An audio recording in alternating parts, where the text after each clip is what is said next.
Olá, meu nome é Maria Helena, eu sou voluntária do Colei FFP e hoje eu vou estar trazendo para vocês a leitura de um clássico da literatura, um dos contos de fadas mais lindos que eu particularmente gosto muito, que é A Bela Adormecida, faz parte dos contos de fadas dos irmãos Grimm.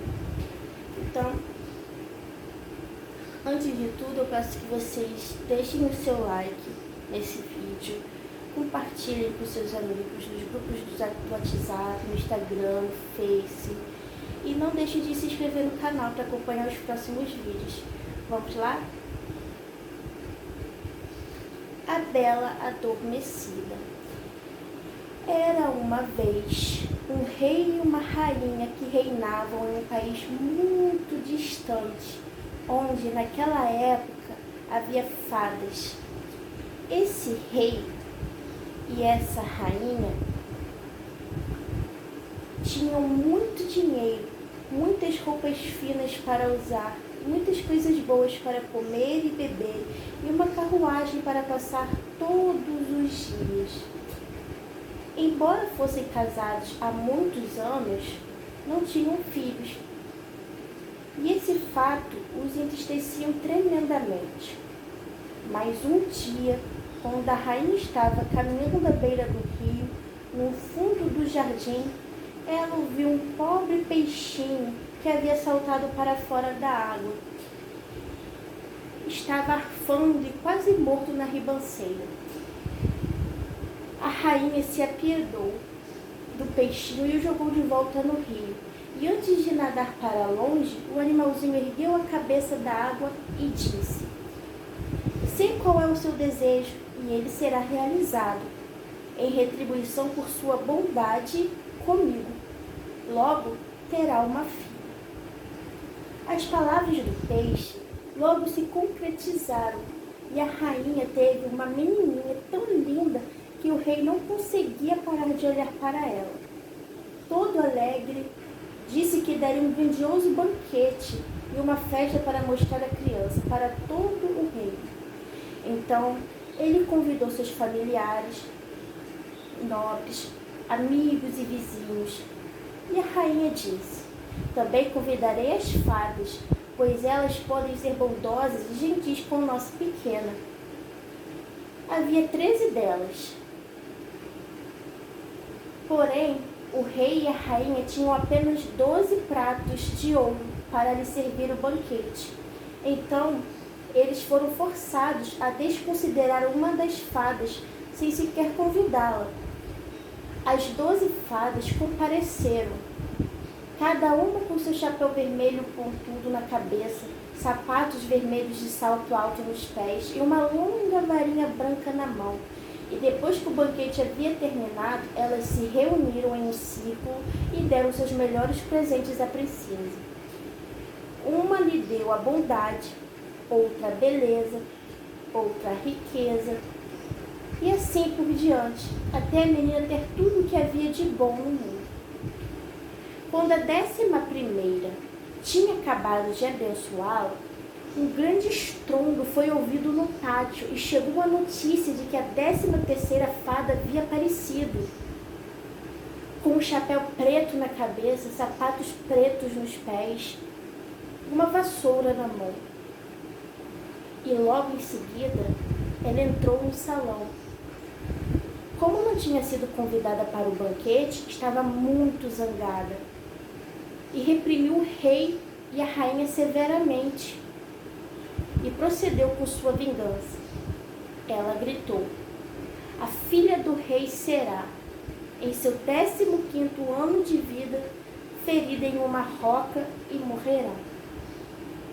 Então, a 12ª das fadas amistosas, que ainda não havia concedido sua dádiva, manifestou-se e disse que aquele desejo perverso deveria ser realizado, mas que ela poderia abrandar sua maldade. Então, seu presente foi que a filha do rei não morresse quando se ferisse na roca, apenas adormecesse por 100 anos. O rei, no entanto, ainda esperava salvar sua querida filha da crueldade eminente. Então ordenou que todas as roupas do reino fossem levadas até o castelo e queimadas. E todas as dádivas concedidas pelas primeiras 11 fadas foram concretizadas durante esse tempo, pois a princesa era tão bela, educada, bondosa e sábia que todos que a conheciam a amavam. Aconteceu que, no exato dia em que ela completou 15 anos de vida, o rei e a rainha não estavam em casa e a jovem ficou sozinha no palácio. Ela ficou perambulando pelo castelo, bisbilhotando todos os cômodos e recintos, até finalmente chegar a uma torre antiga, para a qual havia uma escadaria estreita que terminava em uma portinhola. Na portinhola havia uma chave dourada, e quando a princesa girou, a porta se abriu. E lá dentro havia uma velha senhora, trabalhando avidamente em sua roda de fiar. Minha nossa, disse a princesa, o que a senhora está fazendo aqui? Fiando, respondeu a velha, sacudindo a cabeça e cantarolando uma canção enquanto a roda entoava nheque, nheque. Como é linda a maneira como essa pecinha gira, exclamou a princesa, pegando a roca e tentando manuseá-la. Mas ela mal tinha tocado na ferramenta quando a profecia da fada se cumpriu. O fuso a feriu e ela desabou inanimada no chão. Contudo, ela não estava morta. Apenas tinha entrado em um estado de sono profundo. O rei e a rainha, que tinham acabado de chegar em casa, bem como toda a sua corte, também adormeceram. Os cavalos nos estábulos, os cachorros no pátio, as pombas no telhado e até mesmo as moscas adormeceram nas paredes. O fogo na lareira parou de queimar e dormiu. O espeto parou de girar. O ganso que nele estava fincado para o jantar do rei ficou imóvel. E a cozinheira, que estava naquele momento puxando seu ajudante pelos cabelos para lhe dar uma bronca por algo que ele devia ter feito de errado, soltou e ambos caíram no sono. O mordomo, que estava disfarçadamente provando a cerveja, adormeceu com a jarra nos lábios. E assim, tudo foi paralisado e adormeceu profundamente.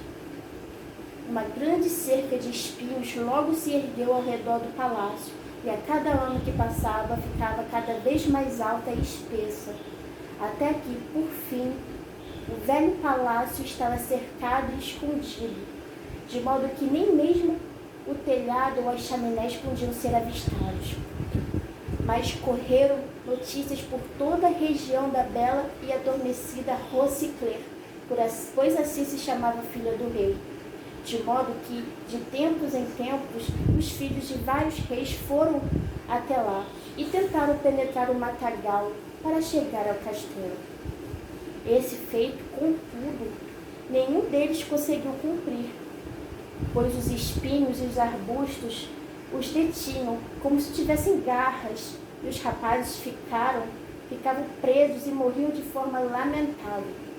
Após muitos e muitos anos, o filho de um rei apareceu por aquela região. O velho contou a ele a história do matagal de espinhos e do lindo palácio que ficava atrás dele.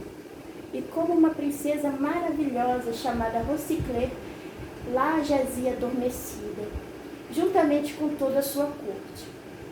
Ele também contou como havia ouvido do avô histórias de muitos, muitos príncipes que havia ido até lá e tentado vencer o matagal, mas que todos haviam ficado presos e morrido. Então o jovem príncipe disse: nada disso me afugentará.